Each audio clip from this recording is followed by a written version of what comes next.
भारत में अनेक पवित्र नदियां हैं, गंगा, यमुना, सरस्वती। लेकिन क्या आप जानते हैं एक ऐसी भी नदी है जिसके दर्शन मात्र को भी भक्त अत्यंत पवित्र मानते हैं।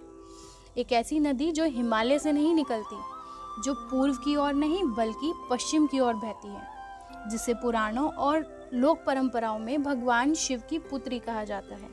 नाम है माँ नर्मदा। लेकिन माँ नर्मदा का प्राकट्य कैसे हुआ, वह पश्चिम की ओर ही क्यों बहती है, और नर्मदा के कंकड़ कंकड़ में महादेव का स्वरूप क्यों देखा जाता है? आज की इस कथा में हम इन्हीं प्रश्नों के उत्तर को समझेंगे। नमस्कार दोस्तों, स्वागत है आपका भक्ति रत्न चैनल में। बहुत प्राचीन काल की बात है, मध्य भारत की पर्वत श्रृंखलाओं के बीच घने वन और ऊंचे पर्वत थे। चारों ओर गहरी शांति थी। इसी वातावरण में भगवान शिव गहन तपस्या में लीन थे। महादेव की तपस्या इतनी गहरी थी कि मानो पूरी प्रकृति ही शांत हो गई हो। ना हवाओं का शोर, ना पक्षियों की आवाज। और तभी महादेव की इस दिव्य तपस्या से एक अद्भुत शक्ति का प्राकट्य हुआ।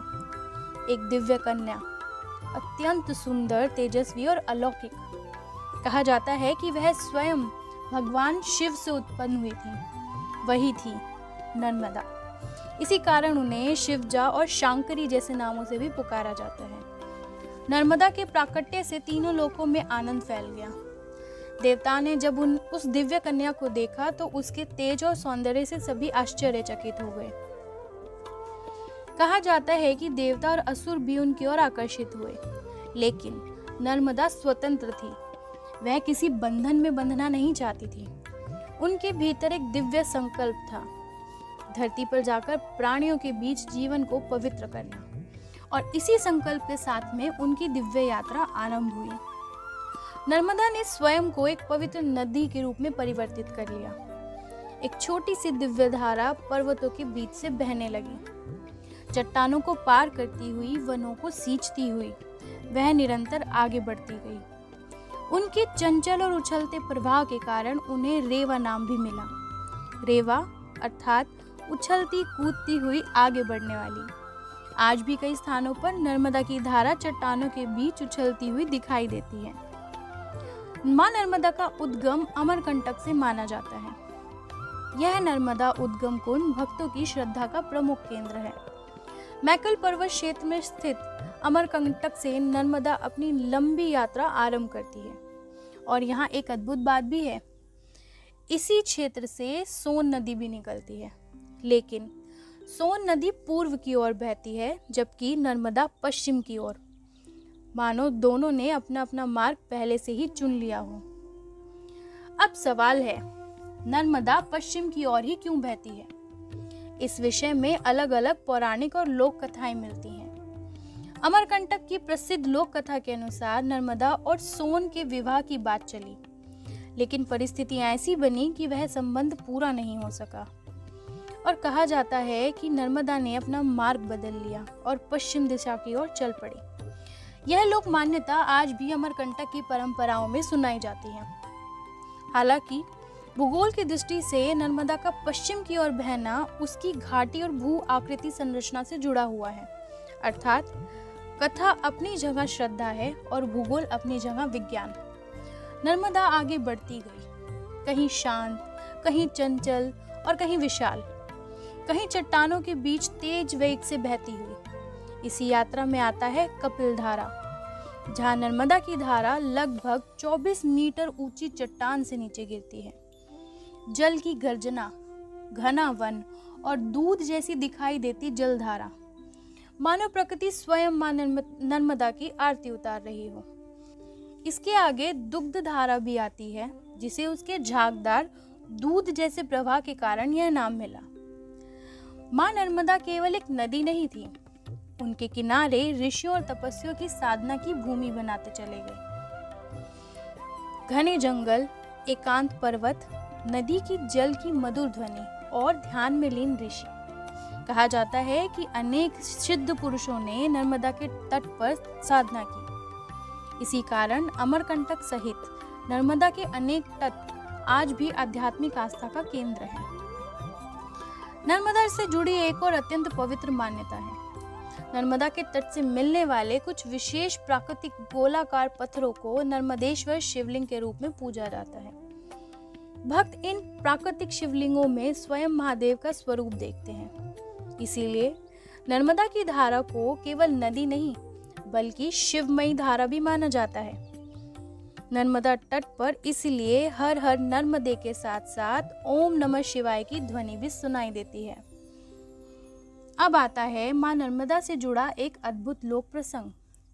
भक्तों में मान्यता है कि नर्मदा इतनी पवित्र है कि स्वयं मां गंगा भी अपने पापों के भार से मुक्ति पाने के लिए नर्मदा में स्नान करने आती हैं।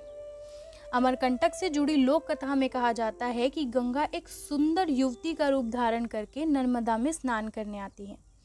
कल्पना कीजिए, एक और माँ गंगा और दूसरी ओर माँ नर्मदा और बीच में शिव की पुत्री की पवित्र धारा। यह प्रसंग भक्तों के लिए नर्मदा की महिमा का प्रतीक है। माँ नर्मदा की महिमा से जुड़ी एक और अनोखी परंपरा है, नर्मदा परिक्रमा। साधक नर्मदा के उद्गम से समुद्र तक जाते हैं, फिर नदी के दूसरी ओर से वापस उद्गम तक पहुंचते हैं। यह यात्रा कई महीनों तक चल सकती है। रास्ते में आते हैं जंगल, पर्वत, गांव, घाट और मंदिर। फिर भी साधक चलते रहते हैं। आखिर क्यों? क्योंकि उनके लिए यह केवल नदी की परिक्रमा नहीं बल्कि उनके भीतर की यात्रा भी है। अब एक दृश्य की कल्पना करते हैं। एक वृद्ध साधु, हाथ में छोटी सी लकड़ी, पैरों में चप्पल तक नहीं, कंधे पर थोड़ा सा सामान और सामने मां नर्मदा। साधु धीरे धीरे नदी के किनारे चलता है। उसकी आंखों में आंसू हैं। वह हाथ जोड़कर कहता है, माँ, मैंने जीवन में बहुत गलतियां की हैं। अब मुझे कुछ नहीं चाहिए, बस अपनी शरण में रख लेना।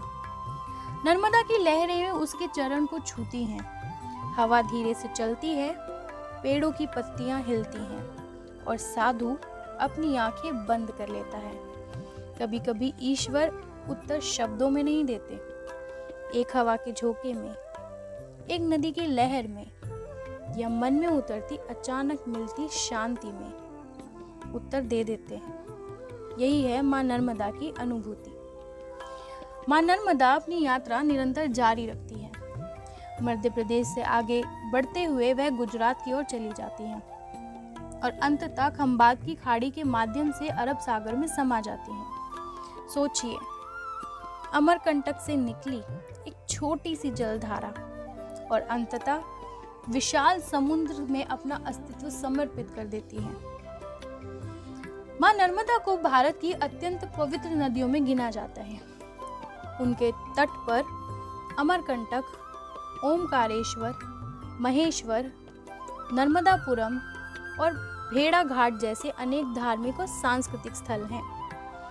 घाटों पर द्वीप, मंदिरों में घंटियों की ध्वनि, साधुओं की साधना और नर्मदा के जल में झिलमिलाती आरती की ज्योति, यही है मां नर्मदा की महिमा।